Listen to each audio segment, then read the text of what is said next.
Hi everyone, we're back. I have an illustrious guest, as you all know. It's always an illustrious guest. Naomi Elizée, market market editor at Vogue, host of the podcast. So what do you do again? We part-time model, it seems, digital content creator, brand builder, mover of mountains, and just basically, a truly modern woman who's out here on her grind and trying to make something of herself in this day and age. Something to be commended, something to be aspired to, and I'm just here trying to get the jewels for the younger generation from you, to be honest. So, wow, what an intro! Thank you. I need you to intro me all the time. I feel like I could have did better. You did great. You did. We didn't talk about the hair. We didn't talk about the style. We didn't talk about the, what I mean. There could have been so many more things said, but you killed it. Thank you. But it's in general. How are you doing? How are you feeling? I'm doing okay. It's getting warmer in New York, so that I'm thankful for. Everybody was outside yesterday. It was a beautiful, beautiful image. Everybody, kids, older people, it just felt like the community was kind of healing itself a little bit. But doing good. That's good. As I was like speaking to you before, we were trying to set this all up.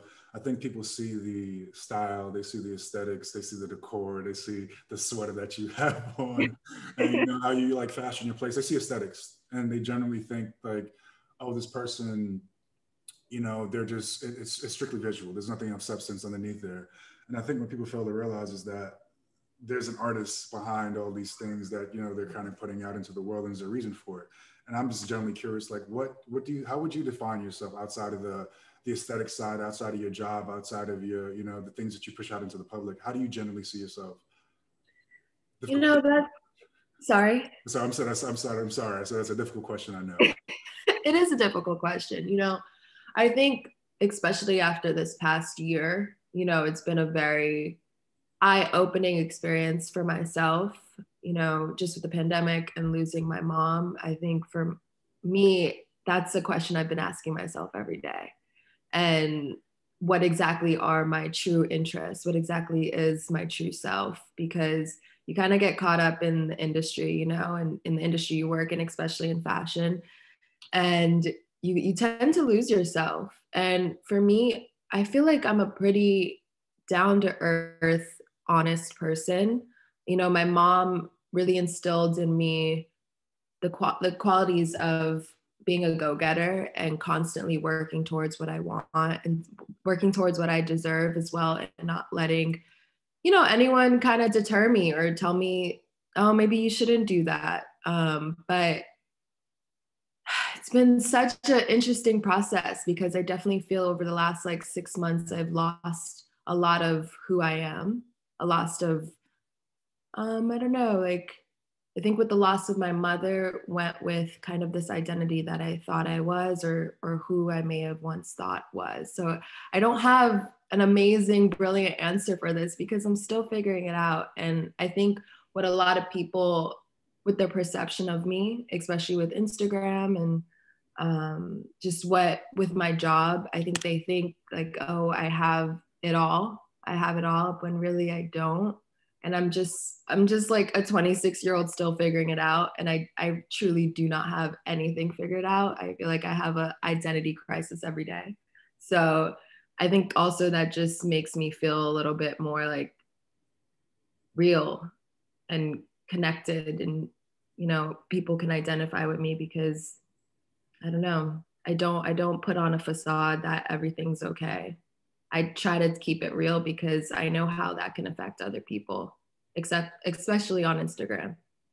Yeah. So hopefully that kind of answers your question. No, that does. Even more genuine than what I was expecting. I think that's really good to hear, because there are a lot of images that we get, particularly as younger people, younger Black people, and you just don't. Just the nature of these platforms, they don't really give you a space to really share the things other than the highlights. Yeah. Honestly, I'm not even joking when I said I did not expect you in this whole conversation to mention, the passing of your mother. Just as a, expectation for what an interview would be, I just wouldn't expect that to even come up. I would expect it to be something where it was, oh, I'm going, as we were discussing before we got into it, I'm going to be going to LA. It's a business thing. Yeah. Because I think a lot of these, because even myself, let me mention to you before what I said before I got in the thing. I guess a lot of people don't even know what I do, but I'm trying to get a place in Atlanta, a very cheap place. I'm turning 33 in May. And I'm like, I've been in New York doing this grind thing for the past decade. Never once up until taking a pause last year saying, what do you actually want in life? Exactly. You truly want? Is it just to make a stack a whole bunch of money? And I understand a lot of men are typically defined by their finances and things that they achieve and stuff like that. But I'm like, is it just a stack a bunch of finances and, have some relationships that, begin and end and having no legacies? Is it family? Is it this? Is it owning some properties? Is it getting stable? And realizing that I haven't asked myself those questions. I've just been so focused on art and just trying to find some stability just for my own self internally. I haven't ever considered, hey, what does 10 years from now look like? Exactly. And having to decide, okay, maybe that looks like going to chill with your parents who you haven't seen for a year, for a month, while you look for a place, and then going out and getting a place and finding roots and getting some stability to be able to attract someone who actually has, visions on a family, visions on something that's long-term and not just 2 years, but 20 years or 10, something that's a little bit further. That's a lot of in perspective. Yeah, it really genuinely does. I mean, again, I'm kind of thrown. I wasn't expecting that at all. So you're saying that your mom, she was a lot of your identity or what you believed. Yeah, definitely. I think for me, my mom was my best friend. I spoke to her every day.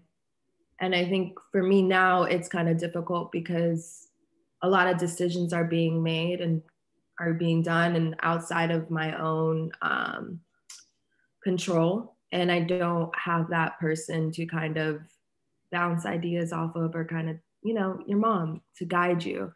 So that's been a very difficult process for me because half the time I'm like, I don't know what I'm doing. And I wish I had my mom to talk to. And I know like a lot of people, I've been watching a lot of videos about grief and how to kind of navigate it.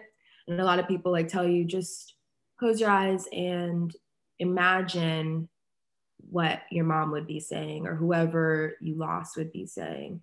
And you can kind of gauge what they would say just because of the experience that you've had with them. But I've been having trouble connecting with that and having trouble to kind of, I don't know, put 2 and 2 together. But I also feel like maybe I'm just not there yet. And I'm learning to just give myself a little bit more grace. I've constantly, I think since I was like 7, I was obsessed with like what my future would be. I was constantly like, what am I going to do? I want to be a vet. This is what I need to do to get there. And then constantly, obviously the careers change and what you want, but always worried about what my future would be and not allowing there to be any just surprises. I've always had a solid plan and my plan was always, not always, but from like 13 on, my plan was always to get a job at Vogue. And that was like the end all be all. And now that I'm in it, I'm like, I don't know what's next. And I'm such a Virgo where I'm like, I need to know what's next. I need to like foresee the future so I can understand what my next move is. But I don't know what's coming, and just, it's been quite a year, and I feel like I'm now kind of getting back into I don't like to say old self because you're constantly evolving and you're constantly going to change, especially with the environment and the experience you have, but kind of having a more sense of self and sense of direction. But I mean, as best as I can, I'm just learning to kind of give myself grace and not taking on too much, because I definitely was a workaholic before this year. Yeah. I mean, I can just only say, if you're any indication of your mother, like, she did a phenomenal job raising you. Thank you. I genuinely believe, what those people are saying. It's like, you may not be able to imagine, directly what she would say, but she raised you. Your decisions are her decisions. She's given you everything that you've needed. And I genuinely mean, I've never met her, but if you were any indication of who she was as a woman, she was an incredible woman. Thank you so much. That means a lot. I think you can definitely rely on that belief. It's kind of hard to pivot from that, obviously, but I would just say, the lack of direction, it's something that I've been, hearing from some friends that have it together, because most of my friends were like the anomaly. Like, every single dude I know is like married and having, like, with children or having children. Like, my friend group is like, if I tell you my 10 or 12 closest friends, all these men are like married, children that were in the process of doing it, or Right. long-term committed relationships. So like I hear all these stories of like not knowing what to do, and I'm like, I don't know anybody like that. I feel like I'm the one who doesn't have it together. You know what I mean? So, but as far as like the not knowing, it's like, I guess our desires dictate our future, the things that we want and that what we go to. And you're saying at this point in time, you don't really have a strong sense of direction, and maybe you've already done this or maybe you haven't, but if you said 10 years from now, what would I ideally want my life to look like? Do you have any idea of that, what that would be? I think career-wise, not sure, honestly, but just I have this sense of feeling of what I want. I definitely don't. I've seen what stress does to people, and I no longer have the capacity to be stressed over work. It's just not worth it. It's not worth your health. I want to be completely enjoying whatever I'm doing, surrounded by people I love, and that's family. Family is incredibly important for me, and just genuinely happy. And maybe that is gonna be like across the world. Maybe I'm gonna move to Italy. I don't know. Like somewhere, like I would love, or in the Caribbean. Where life is just more simple and not as like you're constantly working for someone else. Mm-hmm. Who knows? Maybe I can work for myself. I don't know what that would look like, but that's like the feeling I would want. You seem like you're set up to be a woman that works for herself, to be honest. I hope so. You thrive in that sort of environment. Because I hear you, like it's, my friend Moya, who's actually been on the show a couple episodes ago, she's moving back to Jamaica. Oh my God. Oh, she's actually there now, I think. Going. Okay. Yeah. I saw like a Instagram story, and she was like, her last day in the office. I was like, where is she going? Yeah, she's going to Jamaica. She moved there. She's like starting, she's going to, I guess, do Aja remotely with Ashley, and she's just going to start something new there. And it just goes to show, my friend Travis and Cynthia, they live in Mexico. Wow. We just got married, built a farm, and just like, this is our house now. So I think the idea of like, not saying America is a bad thing. It's a beautiful place with tons of opportunity. It's a place to be. I don't want to be any place else. But the idea of like your life having to sustain here forever is a concept that a lot of people are considering differently, because it does put an incredible amount of pressure on the need to succeed in an environment that it becomes unhealthy, I think, because there is a certain cost to life that you can't avoid, particularly, people who want, the finer things of life. It's like you can't afford the 3 kids, the house, the nice wardrobe, the car without a certain amount of money. And that money creates pressure and burden and responsibilities that tend to overshadow happiness. It really does. And even love to a degree. These things cost, and everything's a trade-off. And I think, me as a man growing up, having conversations with my female friends, and it's like, we're just coming to a more adult place of saying like, okay, you want to have this, this, and this. Like, how much money does that take? How much does that require? How much are you want to do? How much do you want to contribute? How much should I contribute? And then it's like all these, gender dynamics, future dynamics. And it's like, okay, this is actually a real conversation that I haven't had with anyone in my life, and I have to have it with myself now and dictate a life that stems from that. Because they seem simple, but there's this real world pragmatic shit. Like, this shit costs money. You go to a place that costs less. Yeah. You can just imagine, like, that's so amazing to be able to like Cynthia and Travis just like go to Mexico, build a farm, and just like live their life without having these, like, I was just talking to my friend, I was like, man, I can't wait till the day where I don't have to email as much, because I email a lot. Like it's come to the point where I can't even answer texts, because I'm so overwhelmed by the constant screen, constantly on my email, constantly. That's like all I do, where I'm like, I can't even communicate with my friends because it's triggering. It's like, I would love just to have 2 days of nothing. And imagine if that's just your whole life.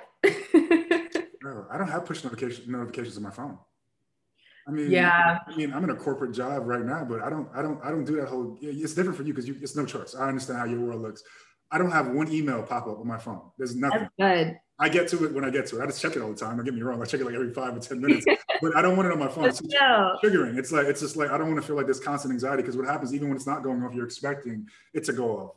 It's based on like, we all have a background, like you wake up before your alarm. We all know like there's a time period when shit's supposed to happen. And it's like, Is the one coming in? Am I late? Am I, that devil wears Prada life is not, you gotta, it's a lot. I can't imagine the stress and like paranoia it delivers to you. Yeah. You gotta get out. I'm just being real. You just gotta get out. I think get out.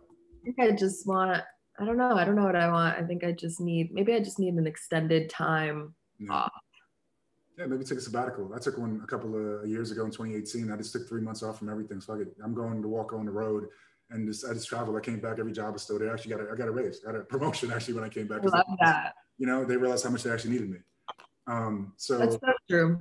Yeah, you know your worth and you're valuable. You know, everyone can't do exactly what you've done, and you are a special person. You are who you are.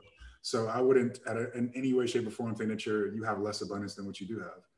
Thank you. And listen, I'm not saying to everyone I don't hate my job. It's just, I think with the experience of my life, I'm just like burnt out, very burnt out. And that's a lot to go through, you know, losing, obviously one of the most important people in your life, if not the most important person in your life, in addition to everything that must involve being, you know, a woman in 2021. I don't say that to be patronizing at all. It's a lot to manage. Yeah. You know, I think I've seen enough and had enough conversations with, you know, significant others in the past and present and just other friends of mine who've gone through the struggle, and older than me, younger than me. And it's like, I've just seen so many lives play out at so many different positions. And I tend to see that there is a success and a comfort in being completely stable when it comes to what you want to do and what you want to have and like what you want to do as far as like a career and a job. And then there's another sort of like piece that I see that is even greater in a family life and a friendship dynamic. And there's always like a scale of like what's important. Just to be real, like I don't see my friends, whether we're busy or not. They're on planes. I'm busy. Yeah. I work most days 12 hours a day. You know, just from work. Like there isn't, you know, every time, I'm not even joking, like I have to put my friends on my calendar. I have in my phone, there's, you know, 6 p.m. on Friday, I'm gonna call that friend. And, you know, 4 p.m. Thursday, I call up, because I wouldn't call them otherwise. There'd be no time. You have to literally make it's definitely try. I mean, I was playing phone tag with my good friend for like the last 2 weeks. It's crazy. It's crazy. You gotta put your friends on a calendar. But I love the friends that like understand. Yeah. And also they also have that similar lifestyle where it's just like, okay, we'll get to it where it's like, I'm not feeling any type of way if you can't call me back instantly right now, or if you don't text me back instantly. But I do be feeling bad when I'm like texting back after like 5 days. I'm like, my bad. I'm sure women get like the B and eye emojis, like something like that. Like, yeah. Where you at? You're treating me like a stepchild or something right now.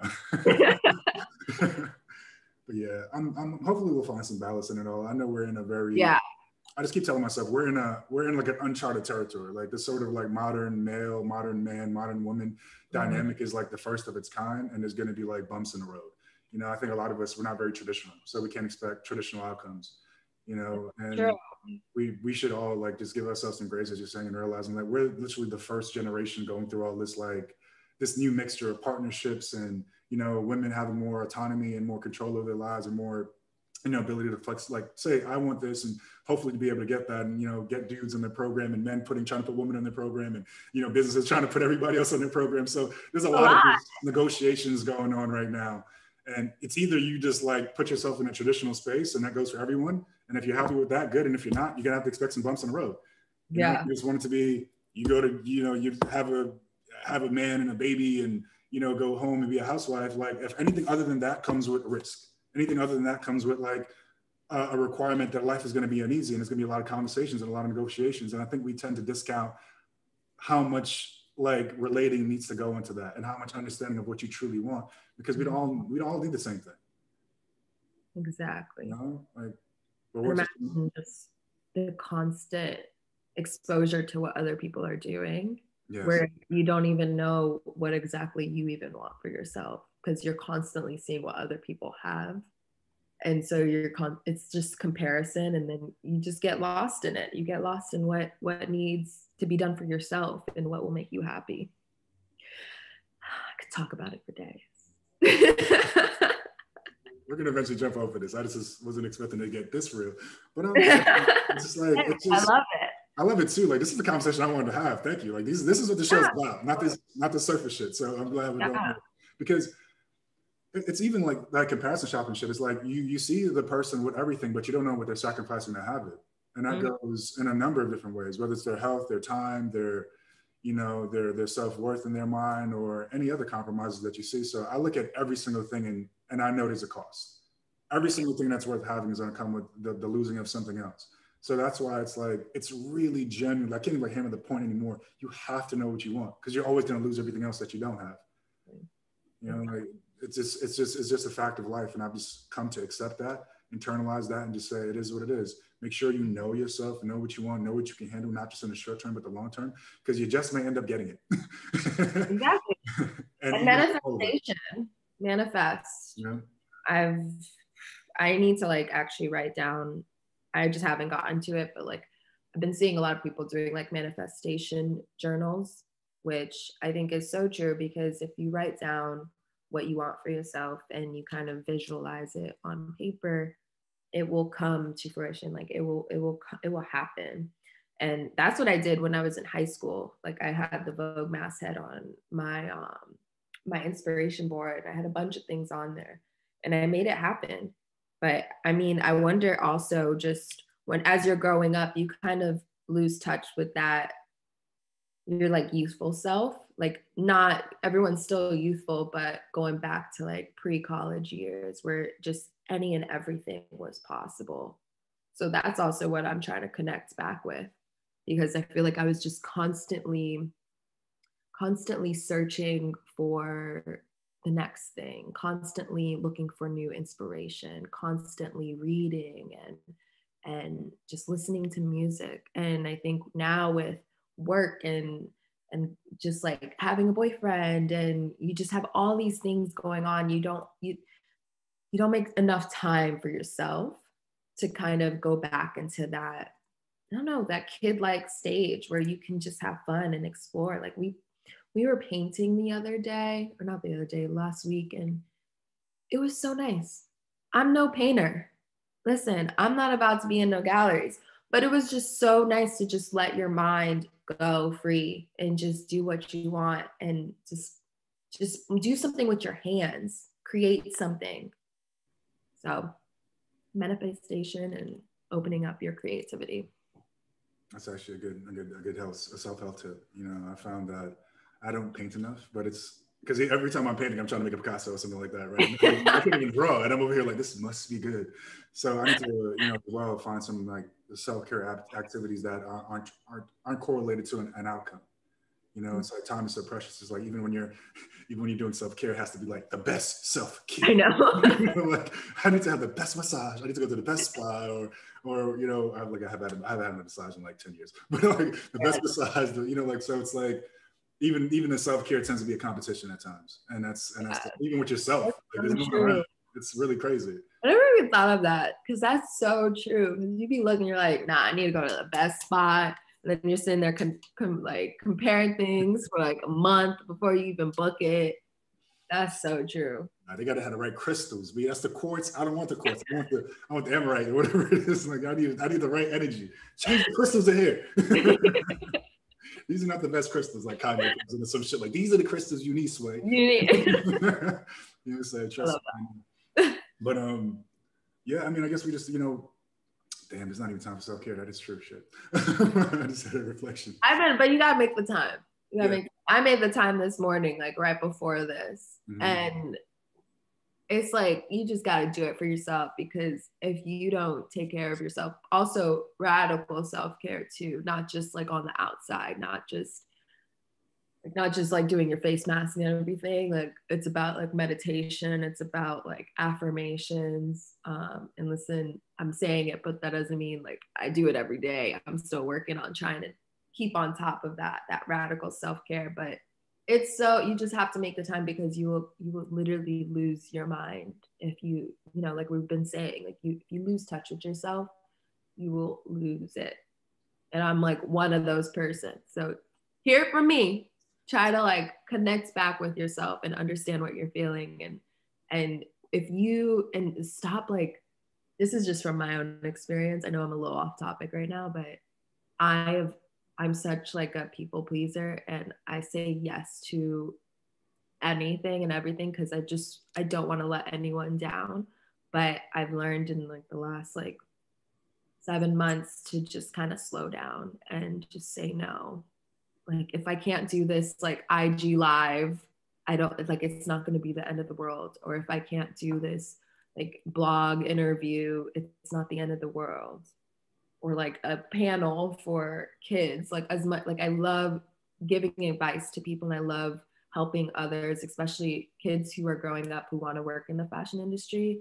But I found myself when I was taking on these opportunities, especially during this time, it was causing me even more stress. And then once you get to it, you're not as helpful because you're just not in the right mind state. So that's what I've learned too, is say no more when you and listen by listening to your body and listening to yourself. Oh, okay, maybe I don't need to do this. Maybe I can just kind of put this off for a little bit until I'm in a better space. Absolutely, because it's like I was even speaking to my friend yesterday, well, a couple of days ago, on the latest episode. He had a list, and it was called like the four agreements. And his number one agreement, I think that's his number one agreement was only commit to things that you can do. You know, make your word be impeccable. Everything that leaves his mouth is impeccable. So in other words, if he commits to doing something, he wants to only do it if he can do it at 100%, not 50%, not 70%, 100%. Because if it's not going to be your best, why even put it out there? So I'm going to go to do this for the exposure or the help. But if you're not helping at 100 or you're not going to get the 100% exposure, you may go and everybody sees it. You may be at your best, you may be at your worst. So, or you're not your best representation of you. So I think what you're saying makes a whole lot of sense. You know, I think when people say learning how to say no, it only becomes the things that they don't want to do, right? And they got to, I think what, as you grow, what you realize now, it's even learning how to say no to the things that you do want to do. Yeah.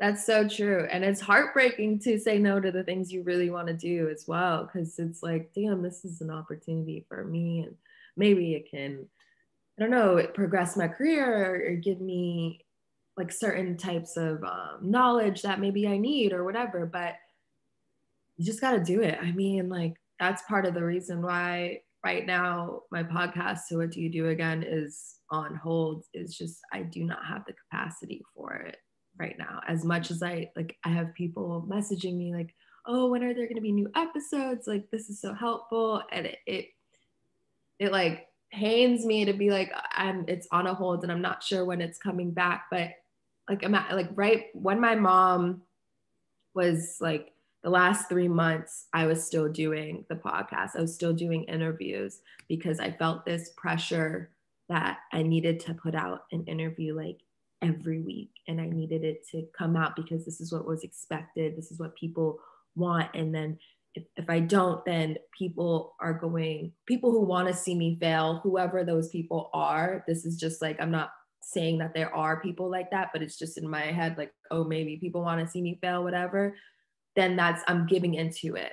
I'm giving into that. And I'm going to be looked at as a failure because I can't like deliver.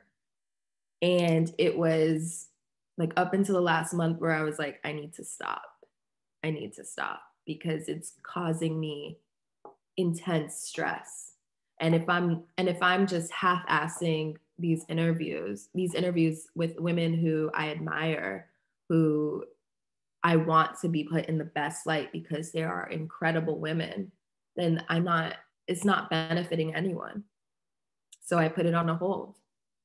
And slowly, but I think maybe in this summer, I'll bring it back. I think I'm getting there. But it's a beautiful experience though, the podcast. That's definitely been such a fun, like just like you, like it's nice to connect with people, and especially people who may have been your colleagues or just like acquaintances, not so much your like great friends. You get to know people on a deeper level. You're learning with your audience. Absolutely. And to me, it's like a life hack. You know, it's like, okay, I want to speak to my friends and meet new people. And whether I was stuck in the pandemic or not, this is just going to become a traveling show for me anyway. But it's just a means to be able to connect with folks. It's just like, okay, just like I'm talking about putting my friends on my calendar, I'm putting, you know, people that I want to meet on my calendar. And it's like, what better introduction to have to somebody other than like, tell me everything about you. You know what I mean? It's like, exactly. You know, that type of thing. It's like so fun. Yeah. And it's something that I really enjoy doing. Like, I love talking. I love interaction. I love having connections with people. I love learning more about them. And it's like, you can't people fail to realize that if I met someone, if we were walking down the street and I saw you and I said this, we wouldn't have this conversation. While we knew of each other and we've had, over the years, like, oh, you do great work, blah, blah, blah, because we haven't actually ever met in person. You know what I mean? I think we saw each other at the Brooklyn Museum in the past, and I was probably just doing 20,000 things. I know. I didn't see you, unfortunately, but it's like we never really met. So this is literally our first conversation, but it seems like we know each other, but we don't, right? So that's I never thought of that, because like I kind of, you know, when you've just been friends with someone for so long, and even though you haven't really met in person, you kind of just like, nah, we've been friends for so long. I'm like, yes, B, what are you talking about? Yeah, we've been but that's true. We literally only saw each other at Brooklyn Museum. Exactly. So technically, we know each other from a can of paint, to be real honest with you. But that's why I love the setting, because it takes the shit offline into this like really sterilized, fake, it has a lack of depth. It's very broad, but it's not shallow. Yeah. It has no depth to it. So it's like, this is like me getting depth into the people that I want to know, and I think they're doing great things, and that I want to know more of. I want to see the behind the scenes of the pitches, what leads up and what comes after. But like back to the podcast, I listened to quite a few episodes, and you like do such a great job. You have, like, the value of that will never, and that's another reason why I love all this stuff. Because growing up, I was watching like Anthony Bourdain and Samantha Brown Travels and all these travel shows, and it's like the conversations, them going to different spaces, like they live on forever. The things that you're creating are evergreen. That person, only thing that happens more is that they just become greater, and someone goes back to learn more, and you do a second episode with them. But you can talk to your talk for the next 50 years, and you'll be fine, because you're providing value and you're coming from a perspective that everyone isn't coming from. When I listen to your interviews, I'm like, I don't know where to get this conversation anywhere else. So people will wait for that. Just like a good meal. Like they will wait, and when you come back. Thank you so much for listening.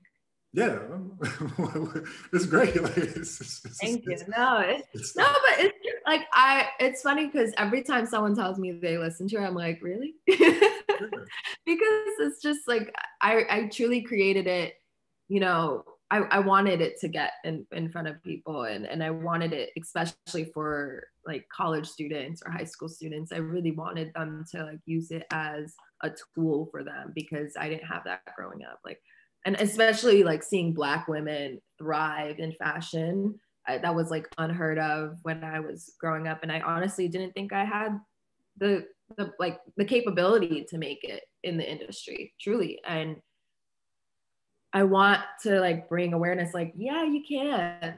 And here, this is X, Y, and Z and how to get there. And this is what one person did, but also this is what some other person did. Like, everyone's path is different. That doesn't necessarily mean you need to follow theirs, but here are a little bit of like some tools and some hacks to get there. And it's so important because, fashion can be extremely, extremely exclusive, and like you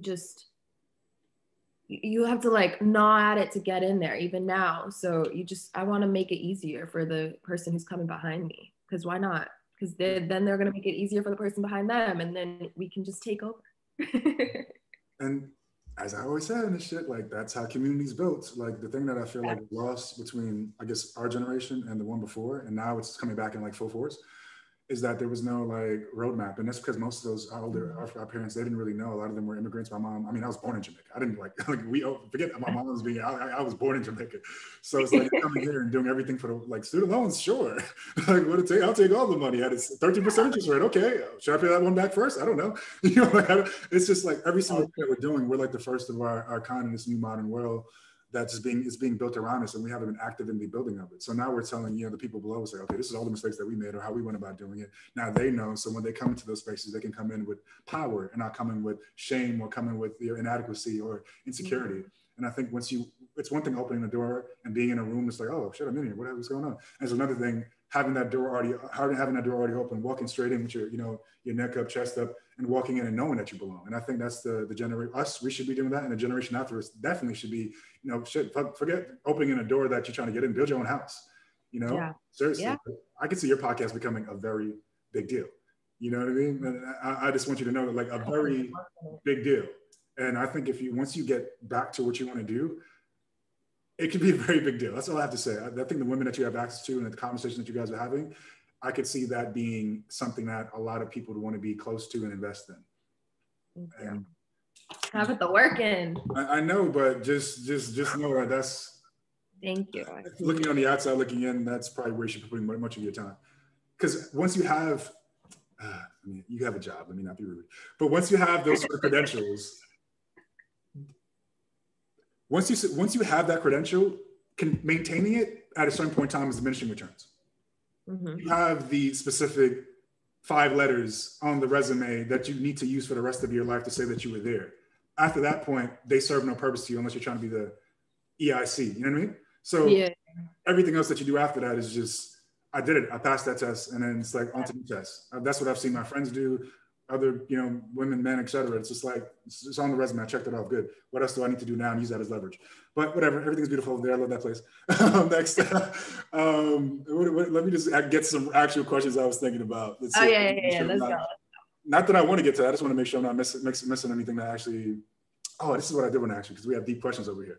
I wanted to know, like, you know, what's your why? And I think some of that you've already answered, but what's your why and what deeply matters to you? If those two things are the same thing, go right ahead. What was the second part? What deeply matters to you? Oh, yeah. Right. I think my why is, there's a lot of whys. One of them is making my family proud, and also being able to, you know, if they were able to need help, like I always imagine like being able to like pay off my dad's mortgage. Like I would love to do like that. Like I want to get to that point where I'm making that type of money where I can just like take care of them, and so they don't gotta worry. And then of course another why is I do this so I can open doors for other women or men, or just anyone who wants to kind of break into the fashion industry. I'm pretty open, and to my capabilities, I try to offer advice to anyone who emails me or approaches me or who just genuinely wants to know what I'm doing, to kind of see maybe this is something I can do. I also want to be a sounding board. I want them to feel like this is something that is attainable for themselves. So that's a part of the why. And then you said what deeply matters to me. Yes. I think number one is family. And that's always been like the number one for me. But I think I mainly, of course, realized that in the last year of how much importance it's on. And like, I speak to my whole family every day and maybe twice a day. Even though my dad, he's getting better though. Because usually my mom is the one who would stay on the phone with me for like an hour. But my dad is more like all right, here's 10 seconds, bye. He's like, you good? Okay, bye. We spoke. It's so funny too. Such a Caribbean dude. It's my pops all the way. That's my pops. You understand? That is my father. Right, I think it has to be like Caribbean, because it's just like, God damn, dad. And like even being home, you would think like he would want to spend all the time because I'm coming back, we're hanging out, I came back for you. He just wants like a body in the house. So he's like not alone, which I get. But I'm like, let's go to the museum. He's like, I'm not gonna go. I'm like, what? I'm not. No, you are. Bring it back. But like, you know, just seeing my nephews grow up. Like my first nephew, Juju, his name is Julian, but I call him Juju. I started college when he was born, and now he's gonna be 9 this year, which is crazy to me. And it's also just cool seeing him grow up also as I've been evolving as well. And then now I have he's 10 months now, 10-month-old nephew who's just so cute. It's just so fun. Like family, it's just like, it brings everything back to the basics. Like, this is what matters. This is what I will drop everything for. Like, this is like, if I can just be with Alexander, my other nephew, like for a week, that's great. Even though like I'm more of like, I love the auntie energy. I love having him, and then I give him back. It was fun. He needs his diaper changed. Your job. Exactly. I don't do the duty right now. I don't do the doo-doo right I now. hope that answered it. I hope that answered. No, that definitely does. I question. mean, it's what I expected. Who knows? Maybe that was a bad question for me to go back to, but sometimes it may not be as obvious. It's felt it was family, and you know, I don't know, man. You know, let's if we're gonna go 100% real, 100,000% real, soon as what we're doing. I'm not gonna deny anything. I've been over the past like week or so. People were being, this guy that I'm about to mention, he like blew up sometime in the past couple of months, but I wasn't aware of him up to like a week ago. And a friend of mine was like, hey, this guy's actually saying some true shit. I'm like, what kind of true shit? His name is Kevin Samuels. Mm-hmm. And I didn't know like this guy was picking up some older black dude, like essentially saying a lot of very, very harsh, but extremely true things about like male and female interactions. I think his core point that he's trying to make is that there's a lot of, Black women that are, getting up in age and they're becoming lonely. They're childless, they're marriageless, they're not wedded. And at the same time, you have the rate of like high performing Black women who've gone to school, gotten a degree, started businesses.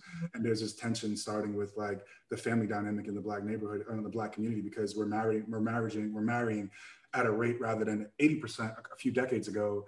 And now it's like, what is it? 1 in 4 Black women may be married in their lifetime. Wow. Like those are the numbers that we're at right now. It's either 1 in 4, 1 in 3, and like 50% of like Black men are unmarried with kids. So the community is truly, he says it's much worse. his like, if you watch his stuff on YouTube, like how he presents this is, I'm telling you, it's very honest for any woman who may be watching this. What he's saying is how men think. It's extremely true, but you need to drop the link with this because I wanna watch it. It is not for the faint of heart. I'm telling you. Am I gonna be angry? It depends on who you are, but you're Caribbean, you're from the South. You may not be as angry as a lot of coastal women may see. Because I think a lot of women who are like there's just things that women I think aren't. I wasn't expecting to have this conversation. Well, there's just stuff that women, I think, and hopefully this is not just my back end traditional nature, because I've only dated modern women my entire life. But he's saying things that they hurt me, because I've seen women in my family not die, but get very late in their life, and they weren't wedded like your mother. They weren't married. They didn't have anyone to rely on. They weren't close to anyone, and they became bitter over time. And some of that was because they may have chosen their career over a family. And the things that people prioritize tends to be the things that we want. And I don't want to say, because I don't want to speak to his thing. I think he does it way better than I ever could, but I'll drop you the link after the fact. It's not going to be good to hear. Like the way he talks is how men just talk amongst themselves. He's a lot of my uncles, he's a lot of my cousins older growing up. This is how the shit was. It's very raw, and it's not going to be nice, because what he tends to present is the man is the catch, not the woman. Modern women don't hear that shit. It's something that's antithetical to what you want to hear, but it's like the idea of what he's saying is that I'm not going to say it. No, I'm not going to say it. Let me listen to it. It's not going to be fun to hear. It's not going to be fun to hear. But I think I would say anyone watching this, again, this is not something I ever expected to mention on this channel. So I've only been in for a month, but I mean for a week rather. But some of the things he's saying, well, I don't agree with them, because it's like, I don't want my woman to be subservient to me or submissive in that sort of way. I want her to go do the things that she wants. But some of the things that are expected, what he's trying to present is, what does this look like over the course of a life when you project out? And we have the numbers at this point in time to dictate. We don't have these Black marriages. We don't have this Black coupling. And some of that is due to a change. And he's basically saying that while men haven't changed that much, women have. So what is the work that we need to do to mend it? And I haven't heard anyone have that conversation in public before. And that's the reason why he's been exploding and getting a lot more notoriety. And as women, you have the right to disagree with anyone, but I think some of the things he's mentioning, it'd be disingenuous for me to say that he's completely incorrect. Because if that wasn't the case, the friends that I have wouldn't be the exclusions to the rule. Everyone I know is married. And they're modern women. Some of them are more submissive, some of them more traditional. I don't know. But it's like, these people tend to be much more coupled. And I'm like, what's really going on? Are these numbers that he's presenting true? Like, you look into them, wow, there actually aren't people getting married in the ways that I thought they were. There aren't people becoming, like mothers the way I thought they were. There are a lot of older women who are alone. There are men who aren't married. Like, what's the connection point? And is it what we were talking about earlier? We're seeing the social media of, millionaires, quick money, fast money, but there's not anything about like, I need to be just as committed into my relationship as I am on my job. On both sides, men and women. I'm not putting anything out. I also think like just in general with marriage and relationships, it's like such a different time too, because and I think on both sides, imagine you're constantly like what we're saying, the constant exposure to other people. Like we've never had this much access to other people. Like there's people finding love across the world, and you know, like what 20-30 years ago would never really happen because you know didn't you weren't like on the internet or on Tinder like looking for people. But I think just in general the ideal or just what the American family is has definitely changed a lot. You know, there's so many different types of families, so many different just ways in what it can be. A lot of people are not even opting for marriage. A lot of people don't want to be married, or who see it as like kind of given into capitalism as well. And I think also this also just stems back to just the state of our environment too. I know a lot of my friends who may want kids, but also understand the impact of having kids may have on our environment, but also what that would be, what the world would be for their kid when they're growing up. Because just like where it's going, and like not to get like very depressive, but it's just like it scares me too to bring in a kid at this time in our world where there's just so much pollution, where it just seems like the end of the world is near. And obviously like people are constantly making these predictions. Oh, we have like 20 years left if we don't get our trash under control, because like right now our trash is sitting on islands. It's not like going. I think people, me and my boyfriend, I swear to God, we probably, it's like 3 bags of trash every 2 days. And I'm just like, how? And then you start to think, okay, multiply that by the whole population in New York, then multiply that the whole world. It's like, where is it going? So then why would I want to bring in a kid to the world when it may not even be here for that much longer? And I know that's a little like crazy really to say,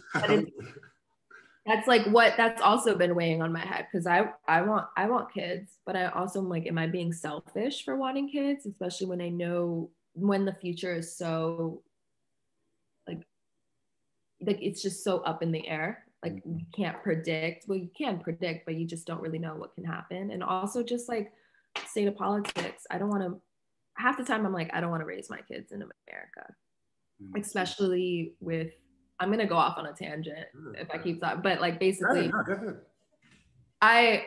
You just see how our food is made, and just how constantly, it's just like America, it's like they're breeding us in order to get us to be sick and then make money off of our sickness, because they're just prescribing you medication or making you, it's not about prevention here. It's about just treating what you have when you get it. And I feel just the quality of food and the quality of life may just be a little bit better some other places, but obviously every place has its own negatives and has its own tribulations. Like, I mean, you can't escape. I'm just going off on a tangent. No, sorry. okay. I hear what you're saying, but it's really real. I guess my only response to all that, or one of my first responses, would be like, you and your child may be the answer. You know, like, maybe that kid is the one that needs to, you know, he'll come up with this desalination plant, or he'd be the one to want to be exactly. But I'm not joking. But he or she may be the one, you know, that creates the recycling plant, or another way to get trash out to the stars. I don't know. I just think there's just so many factors to like marriage right now. Like there's just so many factors that you can't even like bring it down to like only women or only men. It's just so many different environmental factors. Like, I guess my concern is that this is the stuff I fear. I understand that we are getting to a place where shit is rough. Like, if you really want to know, I believe everything that you're saying, you know, and probably even more. I think there's even more existential things that are happening from a technological perspective that are really like going to be putting a lot of pressure on people as they move forward. Do I know if I want to have children? Don't know. Do I know exactly all of that? But it's like, if I'm with the right person, I know I would, because I know me and that person would be able to create the environment that we can control, wherever that is, in this country or not, because most countries outside of America ain't looking too great either. I mean, it just is what it is. It's the world where we're going. And just to bring up that other guy again, no disrespect to him or disrespect to anyone who may have heard of him, because you don't know exactly the points that I'm making about him. It's that no matter what happens, I'm not going to be in favor of like people not getting married, because you know what happens? All this world is happening, and white folks are getting married, Spanish folks are getting married, Asian folks are getting married. Why the fuck aren't Black people getting married? And I say, I don't care about what's going on. Everyone sees the same world, and they're probably even more aware because they're the one building a lot of the shit that's happening and contributing to it, although we all are. But that's no excuse for me to say to myself, like, what am I not doing? How am I not leading well to be able to create a world in which that we can still have Black children being born in an effective, healthy way? I'm not going to use all those other things as a reason for me not to do my job as a parent or as a partner, as a man or whatever, to make sure that world that I want to see my kid grow up in is that world, at least the world that I can control. Our house, what the fuck we eat, how we manage our trash and so forth and so on. So I just feel like we're all headed to a place, and it just may be the way the world goes. I'm fine with it. It's just not what I want. It's just, I don't want to get to a place where people just amongst ourselves, we just can't find any commonality to where we can just be like, yeah, we're doing this together and we're creating some sort of legacy. Because what happens is there's no more community, which is what we have now. There's no sharing these jewels, and everything can't just be a podcast with people who aren't being born. You know what I mean? Like, you need to have kids out there to be able to give them back something to. There needs to be a legacy. There needs to be a reason as to why we're doing it. And quite frankly, that is to, build something that has substance and value, and, have the family and be happy in that sort of maybe traditional way in a sense. But I don't know. I don't have all the thoughts figured out yet. I just saw it and I'm like, oh, that's interesting. Same. It's lots of just jumbled thoughts of like what all is happening. Yeah. We're confused as fuck. I agree. Yeah. It's a beautiful thing. Kids though. It's beautiful. Yeah, I know, right? They're just special, and they're like the hope for the future. And they'll take care of you when you're old. That too. They're just our hope for the future, man. And I just feel like for as many problems as they are, like, children are the solution. You know what I mean? Yeah. We are, if they're given the right guidance and tutelage and the right freedoms to be expressive and creative as they can, that person that's born to be the person that solves that problem, whoever they may be, girl, boy, whatever. So it just, but just talking about that, as soon as we kind of got into the gloom and doom in a good way, like, how is New York to you? Why did you come back from Miami, come back to New York, other than like work? Yeah, so I came back because I was in South Florida since like March of last year. I went back home, helped take care of my mom, and it was the pandemic, and I was like, this is time that I may not even get to have, that it's an opportunity to be able to work from home, even though it's under such terrible circumstances. So, but I came back in January because one, my boyfriend's here and we were moving in together, and it was just like a new chapter for myself. And I thought maybe, kind of getting out of the house, I mean, yeah, I've had 2 childhood homes, but might have been good for me and to kind of cope with the grief and see how that like comes out too. But I mean, it's definitely been difficult because it was really, really cold. So it's not like I was going outside and like having a good time. Like back home, I was able to like go out in our backyard, sit in the grass, have like a little, like my dad will cut me out a coconut from our coconut tree and I'll drink some coconut juice. Like, it was just like nice. And then here I'm like, oh shit, I gotta cook. What are we gonna eat for dinner? I can't go outside. I'm cold. I'm sitting by my space heater. Like, but now it's warming up and it was beautiful. It like reminds me why I love it here so much, because you just see the life being breathed back into the communities, and just everyone was just so happy yesterday. Like they were like, I can be outside. We were riding their bikes. Like it was just like a beautiful sight to see. Yeah. And also friends, being able to see friends that I haven't seen in the last, year. But it's also really interesting to see how people communicate now from being indoors so much. I feel like everyone's kind of just like, what are we talking about? You getting the vaccine? What's going on? The only conversation, right? But yeah. Yeah. Because Because, you know, I guess the reason why I was asking is because maybe partly because I'm leaving, which hurts me to say, but I'm leaving to be able to like really put down some roots. And the reason why goes back to what I was saying before. It's like, after doing this for 10 years and making a pretty decent salary over the past 3, and it's like, yeah, there was a point I was paying $2,000 for rent. Wow. You know what I mean? Like by myself. And it was just like, okay, this seems right. You know, it wasn't like, I thought I was getting a good deal. You know what I mean? For like a 450 square feet apartment. My apartment was like, it was new, but it's 450 square feet. I moved to Jersey City back in like the end of 2008, still paying like 17. And I'm like, 550 square feet. I'm like, no. You know what I mean? And then I'm like looking at, okay, where could I go? Dallas, maybe Mexico City, Atlanta, LA, horrible, even worse. And it's just like, oh, no, you can actually get a whole house here for less than what you'd be paying for rent and new. Exactly. And it's just like, okay, what am I doing? Building equity or just paying rent and making somebody else rich? New York is not a place where it creates wealth in this, like when you're in your 20s, you're good. But it's like, okay, if I had a kid, where the fuck would they stay? Exactly. In my 450 square foot apartment? I'm just trying to think about the future. Again, it's like, where does this lead to? You know, after you're young, I'm about to be 33. Like, okay, am I doing this at 35? Am I doing this at 40? What in the city have I done that I need to go to? Why am I not? This is not the discouragement for anyone to live here. I'm just talking about as you get older. Because when you're young, like, please do it. It's the best city in the fucking world. It's still the best city. Yeah. Like, I was like, okay, good. Oh, it's the galleries, the food, so many restaurants, the density, the people, the subway, the closeness, the togetherness, like the balancing, the flattening. It's not like a lot of pretentiousness here. It's like, I just love it. Like, so much to do, so much to see, so much to, you know, be around it. And it's like, okay, so when was the last time you went out and did that thing? When was the last time you actually been to a gallery? But before the pandemic. Man. Like, actually. How many times do you go out for dinner? I'm like, you asked a lot of good questions. So how often do you see your friends that, you know, you're living to be around? I just started asking myself these questions. It's like, and how many hours are you working a week? 60 to 80? To be where? And to me, just started to make sense. I'm like, bro, if I live someplace and I had less and I'm investing in myself, I own my place, I would actually have more money to fly up and spend a week with y'all and go to the restaurants, go to the museum, go to the thing. And it would be intentional because I would be coming in for a short period of time. And I just started to flip it like, oh, this is a game. This is a setup. It's only built for those who already have it to win. So like the whole point of New York is to get your credentials and go someplace where it's affordable and then probably like come back after you build. That's how I'm seeing it now. It's a lot of the shit that we're buying into, it's a hustle.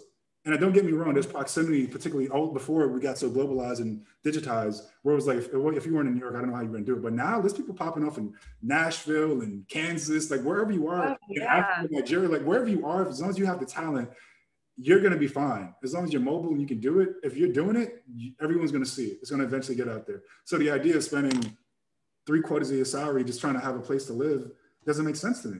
It really doesn't. Also, like the taxes, I get so when I look at my local tax. When I look at my fucking paycheck, and I remember I was with my dad, and I was just going through because I think I was like looking for taxes or whatever, and I just like saw how much they took out of my paycheck, and I looked at my dad like, I was like, is this legal? Like, why so much? I was like, this is a lot. And he's like, live in New York. What do you expect? He's like, you can live here. I'm like, but what would I do? Tax, no local city tax. I didn't even know about local city tax. I'm like, y'all charging me just to live around this?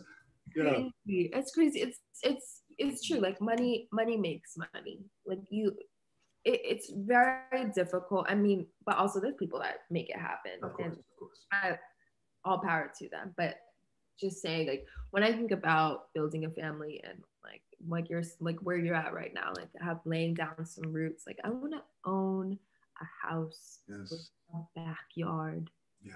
And like have spending money. Yes. Spending money while still having children. Telfar ain't free. Yeah. Just like you see, like I'll just be at home and just like seeing the houses and just seeing the land. And then I'm like, I could never get that here, which is depressing because I love it here. I love New York. I've always dreamed of living in New York. That was like, I told my mom, like, I'm moving to New York. I was like 11. I've never been to New York. Didn't even know much about it. And she's like, okay. She's like, you going right now? Like, what's going on? But it's still like, whenever I look around, I'm just like, shit, I really made this happened. This is like a dream come true. But I think also some people stay here for, you know, the rest of their lives. And, you know, maybe there's just another chapter.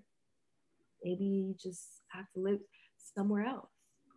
Who knows? But it's definitely a beautiful experience living here because you are, you know, pre-pandemic constantly, like you're saying, the proximity to people on the subway and also never knowing what you're going to get that day, what's going to happen, what you're going to see, and just the beauty of being able to hop on a subway and get to your destination and not knowing exactly, like I said, like what your day will be. It's so amazing. And just, I just imagine having one of those like summer nights, like on a rooftop with your friends, just like having a beautiful night, dancing, drinking, just like having good conversations. Like that's the beauty of it. And also being able to connect with so many people you may not have been able to connect with before, which now also with like the boom of Zoom has helped with that too, because now you can connect with people across the world, which is so cool too.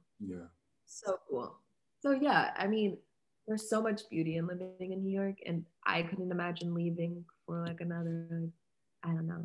Don't do it. Don't do it. You're too young. Like, don't do it. I know, but Blue, he's like, I'm ready to go. He's trying to get out of here. Like, this is what I'm trying to say. Genius. Listen to the man. But no, like, I just think he's been here longer than me. He's that's probably why. Been longer than me. Like I've only been here for what? I've been here in 2016. Yeah, so like about to be 5 years, or maybe. Oh shit! I think it has been 5 years because I moved in March of 2016. That's a good amount of time. Yeah, I did.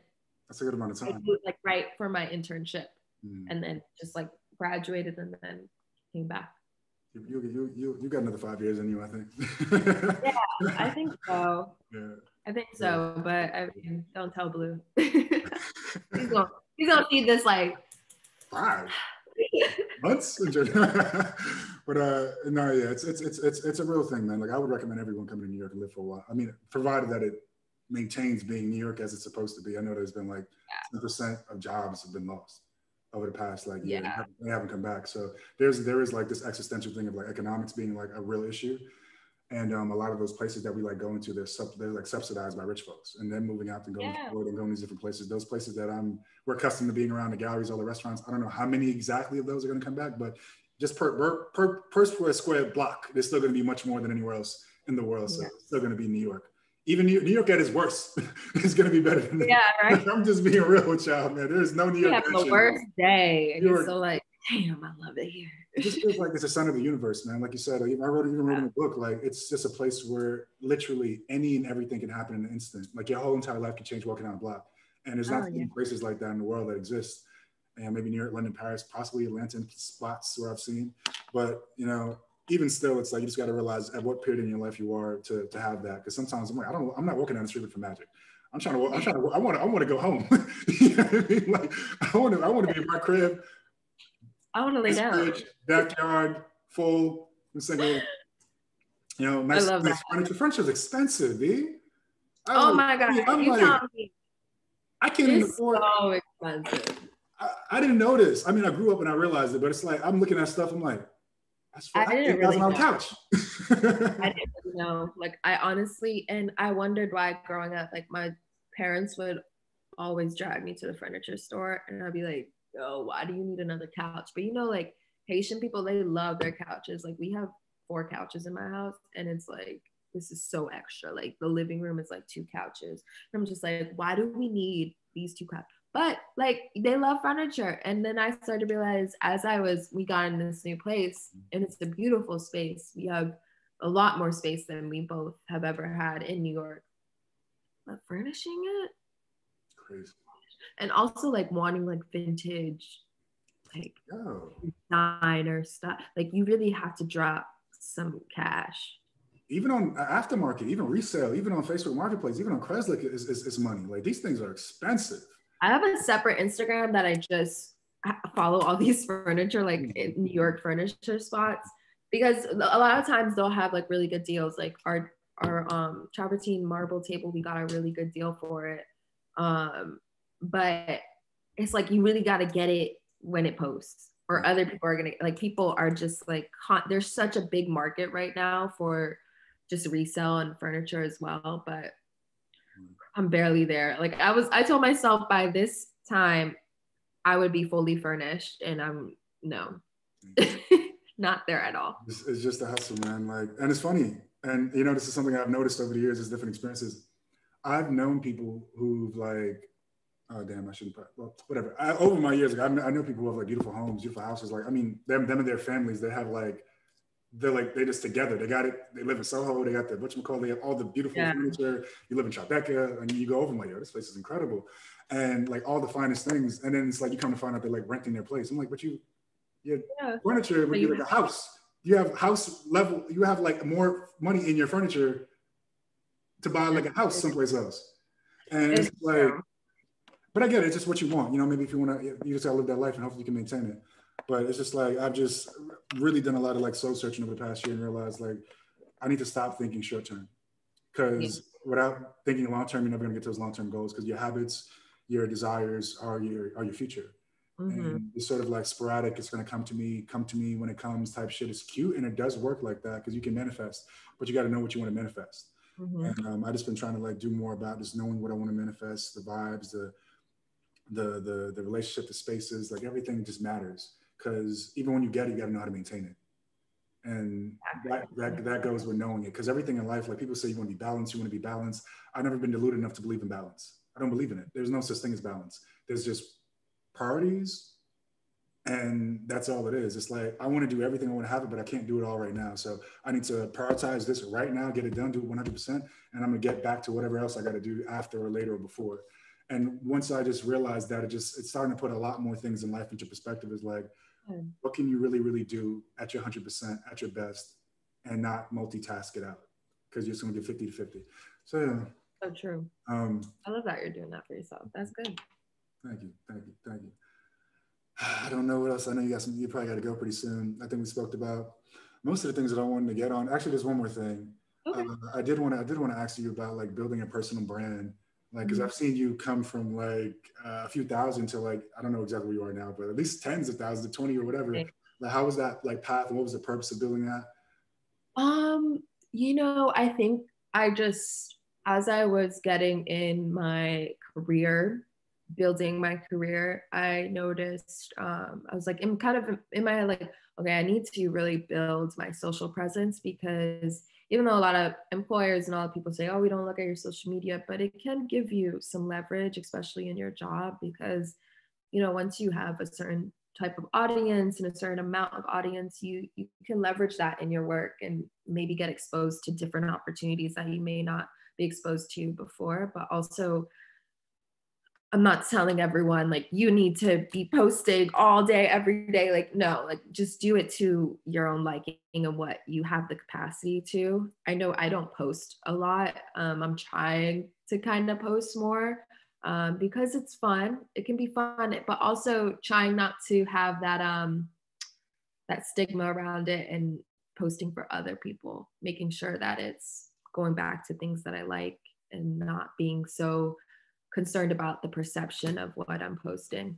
But it's definitely interesting. I mean, as I started to gain more followers, it was definitely weird in a way, because as much as it's like amazing to be able to have your reach to other people that you may not even be able to like reach before, it's also just like, you know, the more you grow, the more eyes you have on you. And it's also that sense of pressure of being like we've been talking about, like this perfect person. And it's just like impossible. So I remember like I got, you know, there's trolls. Like I got like a troll comment on one of my posts, like one of my pictures, and it like affected me so much. Like I was crying. I was just like, why is this person attacking me on this one picture? And you kind of just learn to not let it get to you. But that's what comes with it as well. Like I couldn't imagine what people who have like millions of followers must feel, because it's a blessing in disguise. Because yeah, you can make so much money off of that, because there's so much money in what can be in Instagram, what you can make it, especially when you get your niche and especially when you start working with brands. But it can also leave a very negative feeling on you and just in general, because then you're kind of caught up in that world. So I just try to take it with a grain of salt and make sure that kind of check myself too throughout it, and making sure that I'm not just posting for other people and that I'm also posting for myself. And also I have a Finsta. Finsta's great. I post on my Finsta like 5 times a day. It's like the best thing. Only like 40 people are on it.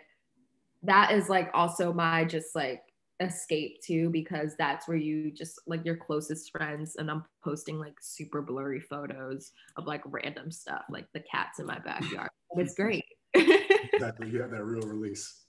Yeah, like the real, but I still like to keep my like the one that's out in the public pretty much me. And like I said, like constantly checking myself and making sure that I'm not getting caught up in the whole perception, because it happens to me too, where I'll see other people's posts and I'll see other people's pages, and then we'll constantly then be myself like, damn, why am I not doing this? Why am I not at a certain stage in my career? What am I doing wrong? What do I need to do? And I know how much that can affect people mentally. So I also try to make it known, like, this is just like highlight reel of everything. Like this, like try to make it real for other people, so they understand like this isn't my life 24/7, try to make it known that I'm like a real human being and I have issues, I have problems, and not everything is like sunshines and rainbows.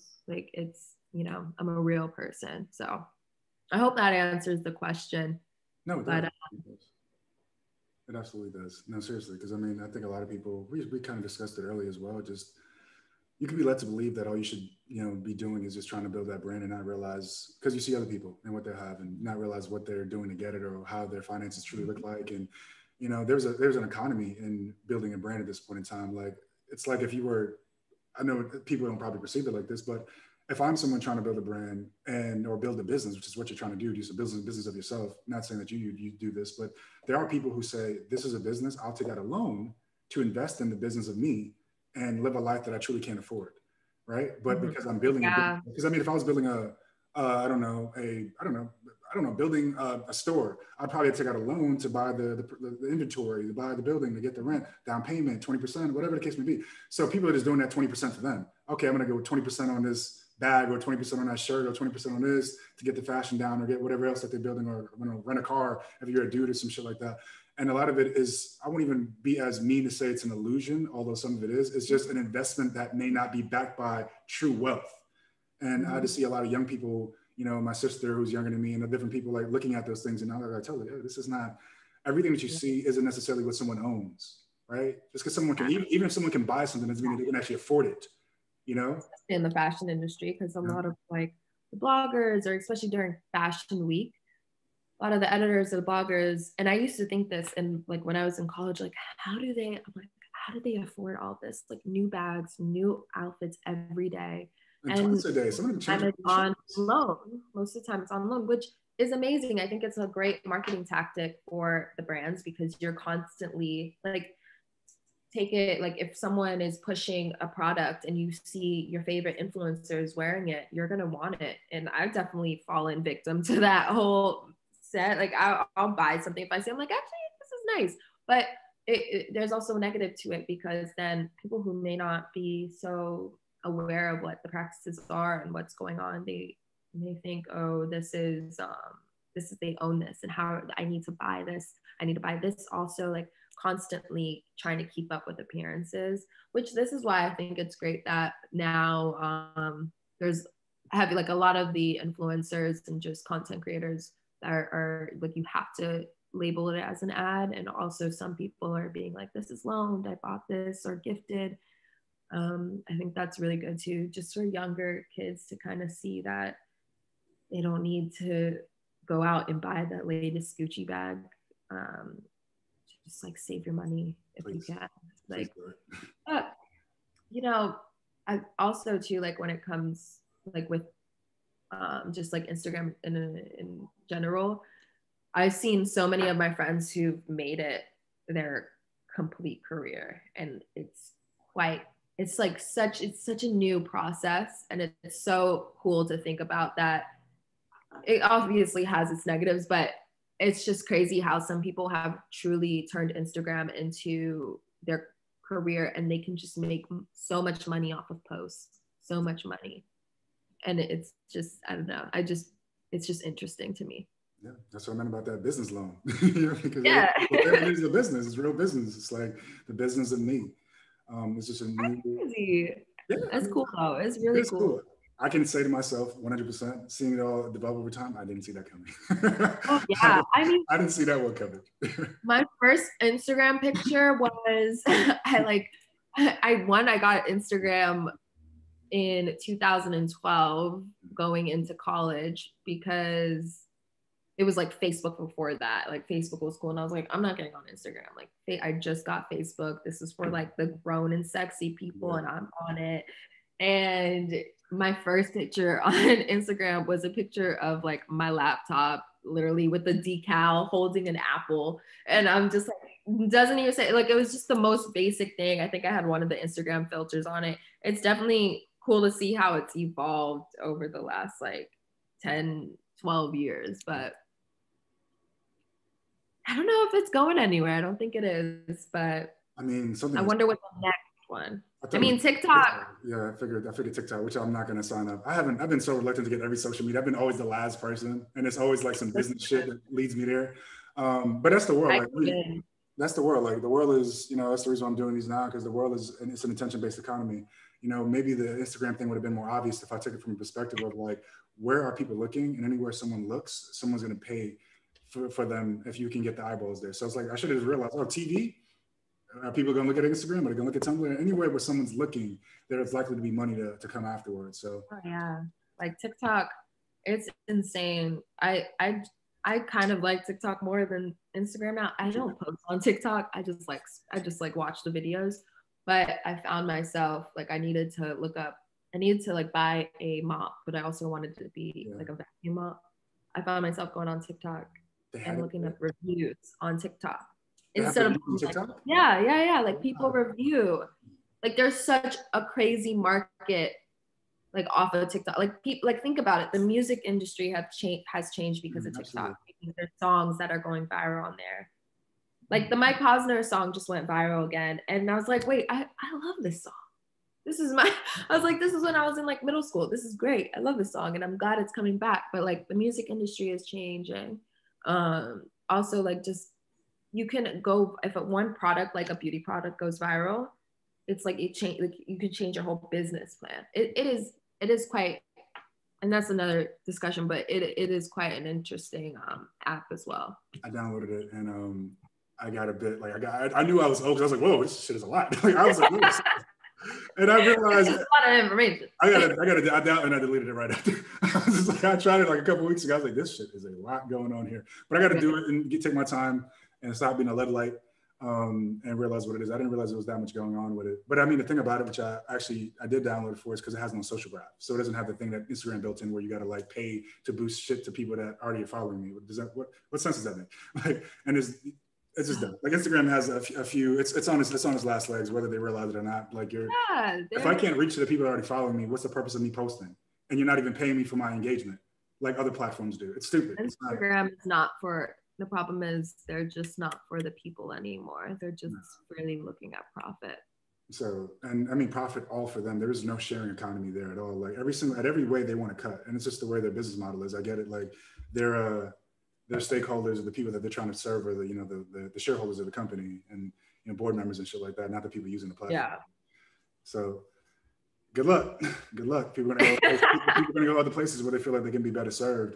And I didn't know TikTok was doing all of that. I know things are blowing up and songs are coming back and things are looping and dances are getting out and people are making money by, virality and stuff like that. But we'll see. Like maybe that's the thing I was going to ask. Maybe that's the answer to the question I was going to ask you. I was going to say if there was anything creatively that you saw that was emerging, one. So, but separate to that was like, is there anything that you feel like you're not seeing or you can't find easily, whether fashion or media or any otherwise? or would like to see? That's a good question. Anything that I'm missing? I think maybe, I don't know, honestly. I have to like really think about that one. I think for me, maybe this is just in the fashion industry, but I just would love, there's just so much new talent that are just coming up. And I love seeing coverage on them. And this also just goes back to maybe it's about, maybe I can cover it or like influence others to cover it. But I just would love to see more young talent coming up. Like I just want to have more access to it. And I think now it's a little bit easier because of like having Zoom and being able to or reaching out to someone on Instagram and being, I love your work. Would you be able to jump on a Zoom call? Would love to get to know you more. Like I would love to have more access to younger designers. And I think that also just goes back into like constantly keeping that, interest and constantly searching for it. And yeah, I hope that, I don't know if that answers. That does answer the question, because it's interesting that you said that too, because I can see I know you'll do it because just how you vibe and how you move, but it's like, that's what you should be doing. Yeah. Those are the things that I've seen you be the most like passionate about, like the whole, so what do you do again? Like that could be your whole platform, from podcast to store to, blog, site, et cetera. Like you have a genuine interest that I've seen in these Black artists, these Black creators, these Black designers, these, just people, anyone, any sort of person really with true talent. You don't have to call them Black or minority or whatever, or whatever. It's just, I see that, when you cover these things, those are the things that you tend to be the most passionate about, that you get most engagement on.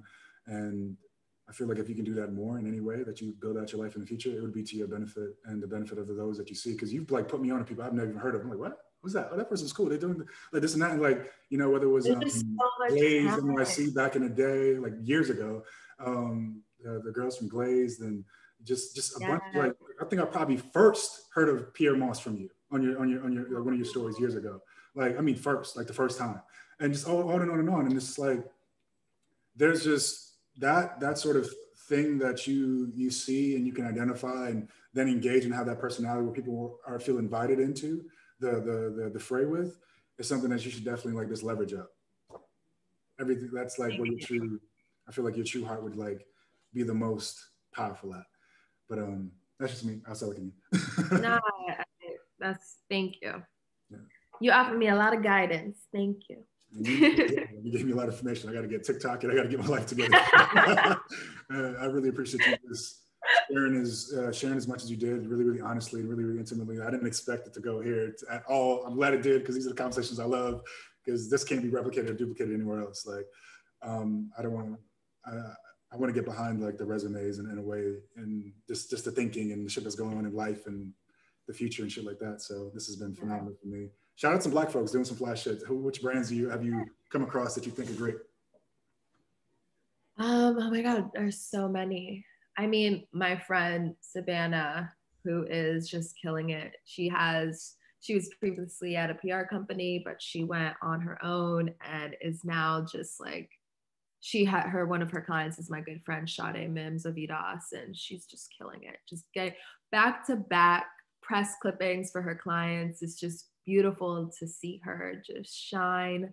My friend Edvin, who is the designer of the Affilio, who has truly blossomed as well over the last year. His work is great, and I own a few of his pieces, but I'm really excited to get my hands on his next collection. So if he's listening, drop the link.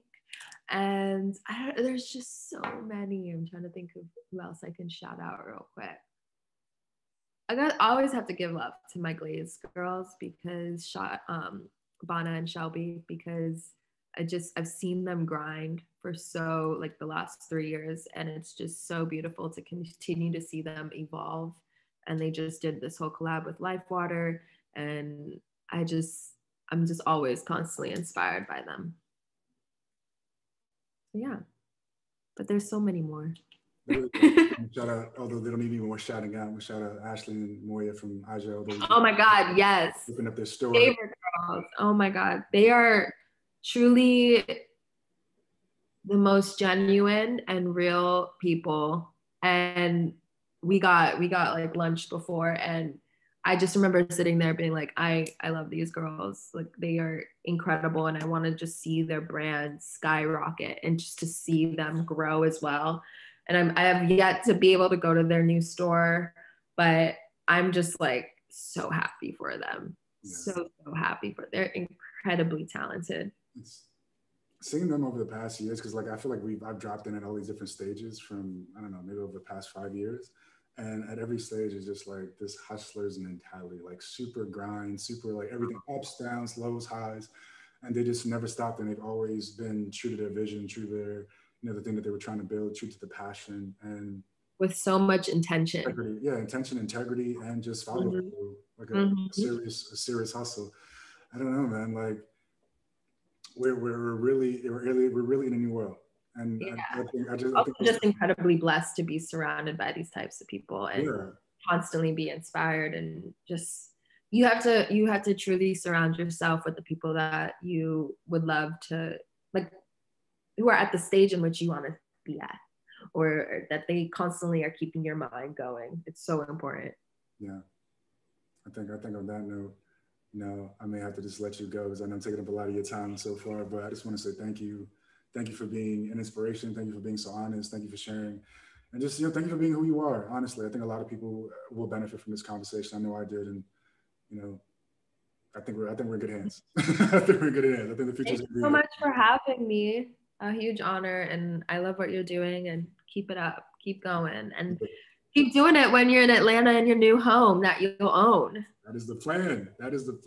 It's full furnished. So fully furnished. Wait. Bring it back. I'm being very honest. It's not going to be fully furnished. I'm not even going to play myself to think that this is not going to be like a multi-year furnishing process. I'm going to get like a nice little condo, a good amount of square footage, and I'm going to build very slowly. I just have very expensive tastes. Yeah. It's like, I'm either going to get the IKEA couch or I'm going to get the cloud couch. Not that that's it's like, I don't want the shit in between. So I'm joking, but it's just like, I'm gonna have to really be on my hunt if I'm gonna find the things that I like. So some of these iterations, but not fully furnished. Yeah. All right. Have a good day. Thank you so much. I'll talk to you soon. Bye. Bye. Peace, guys.